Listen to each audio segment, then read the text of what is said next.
What's going on, everybody, and welcome back to From the Bench. I'm your host, Will Meadows, and today is our Monday edition of the show where we react to our latest game of the Tennessee Vols. Obviously, Tennessee's coming off a big win against Alabama, so there's a lot to talk about. But before I get into anything, make sure you guys subscribe to the channel, like this video, and follow all of our social media handles listed below. Obviously, Tennessee's coming off a huge win against what I think is our biggest rival, Alabama.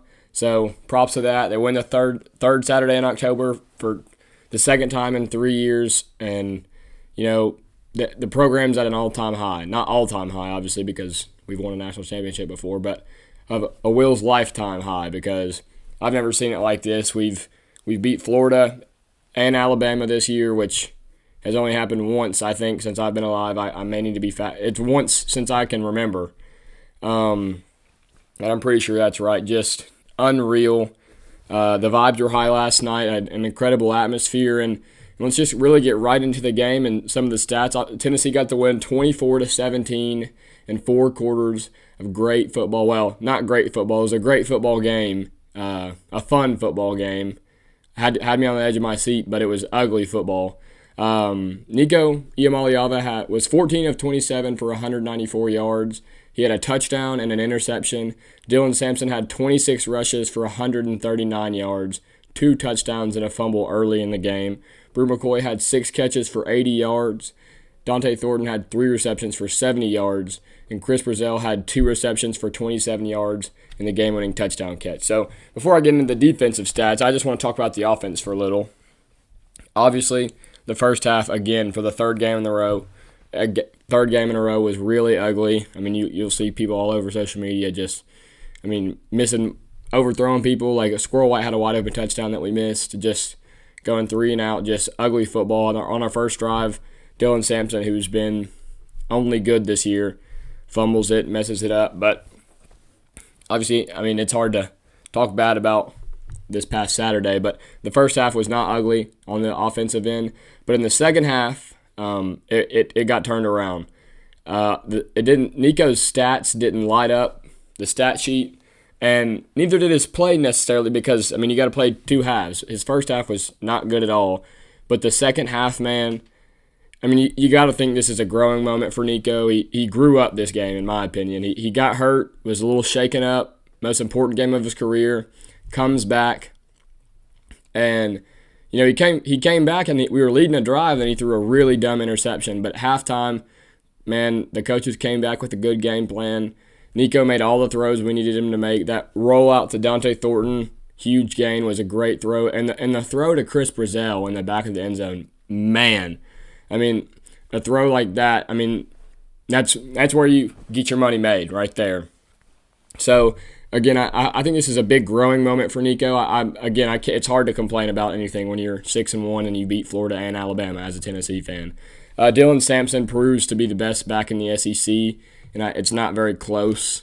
And again, I say it all the time. I think he'd be the best. I think he'd be a Heisman contender and the best running back in the country any year that Ashley Genty isn't playing football. Dylan Sampson, aside of the 1 fumble, just incredible all night long for the Vols. Just big gains and consistent running. He's an animal. Brew McCoy was big all night. I thought if we wanted to beat them, we were going to have to get him involved. Obviously, against Florida, he didn't even have a catch. I think he just had a rush for 6 yards or something like that, 8 yards. 6 receptions for 80 yards. Played great, man. He doesn't go down. He's yards after the catch like no other. And it's not that he's, running real fast and making people miss. He's just bringing people with him. So he almost had a touchdown on that slant route at like the 3-yard line or so.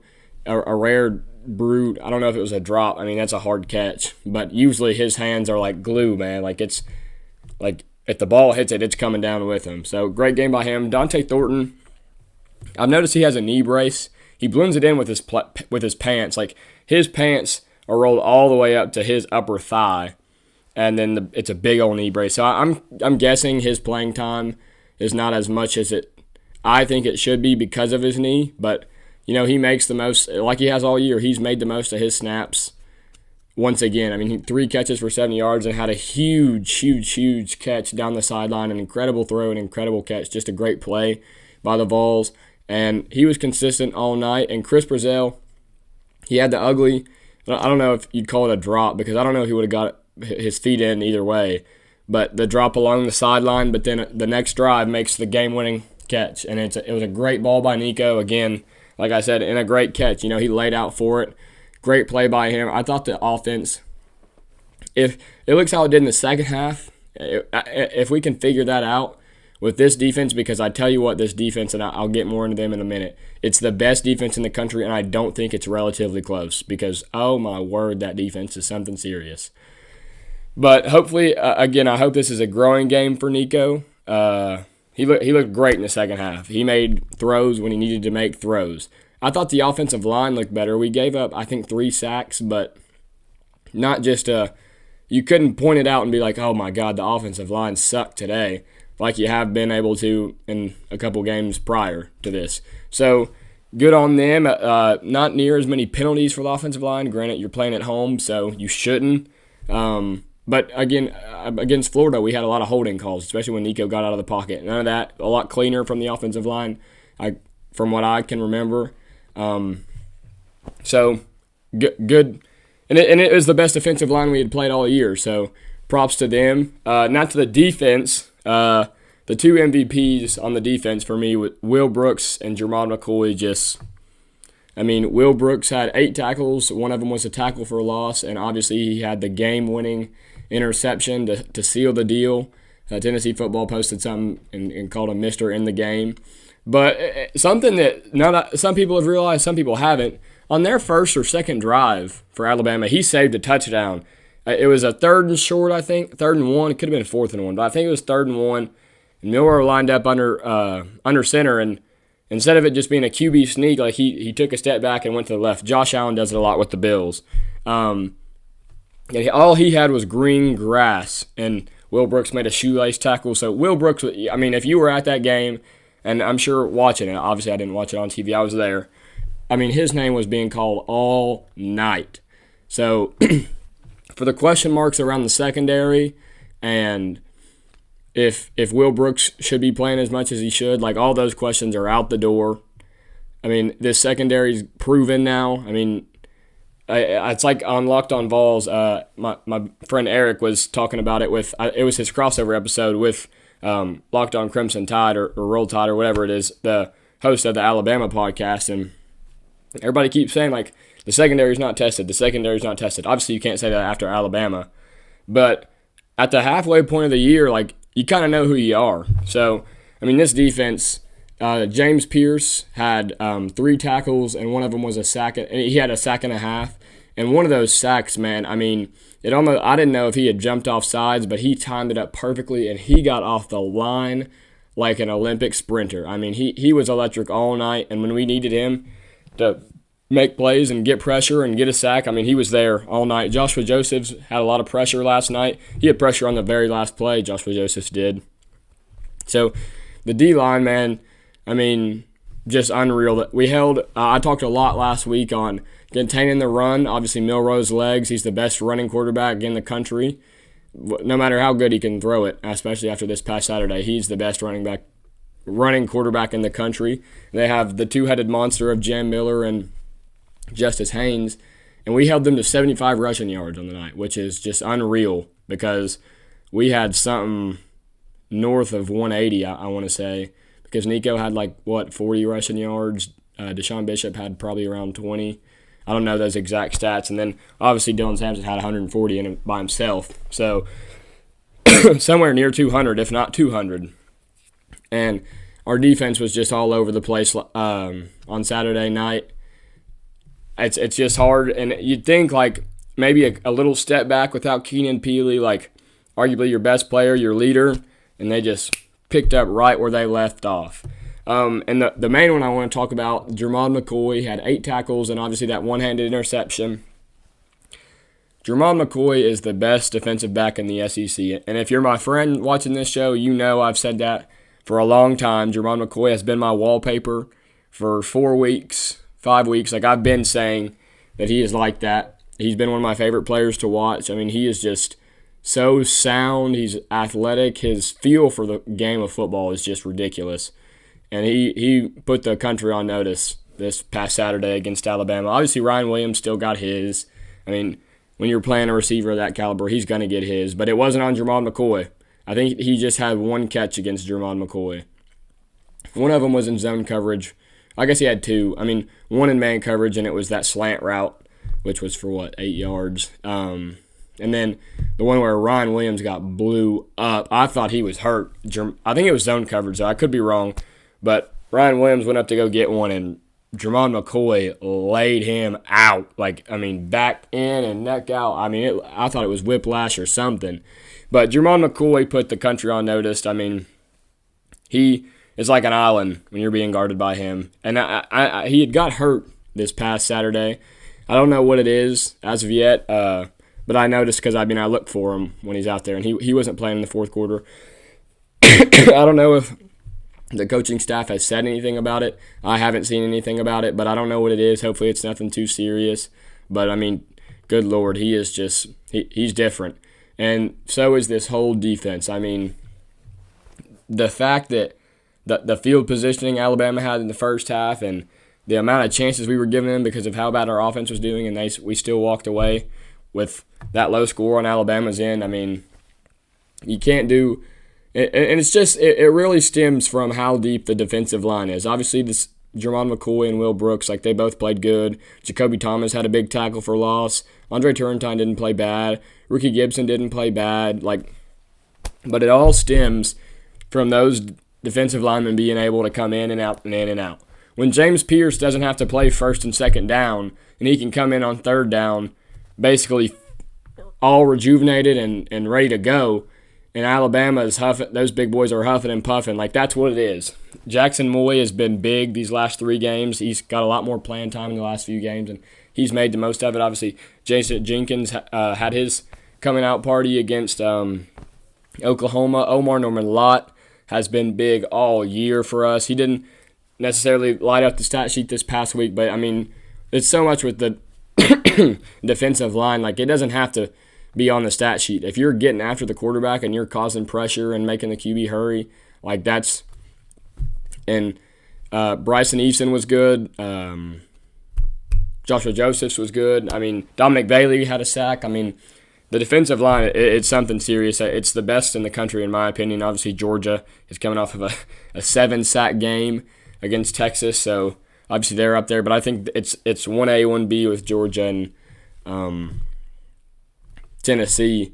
Obviously, Georgia may have the more first-round draft picks. Obviously, they have Michael Williams and company. But we have James Pierce, who's supposed to be higher than him. So, again, I think those are the 2 best defensive lines in the country, and I don't think it's really close. But my takeaway from this game, and I still obviously, we rushed the field. Everybody's happy. All Vol fans are happy. But I still see people on social media saying that the offense is ugly and Nico's no good and blah, blah, blah. If you watched that game last night in that atmosphere and you're not happy about where the program's at, the SEC is wide open. Everybody in the SEC has a loss.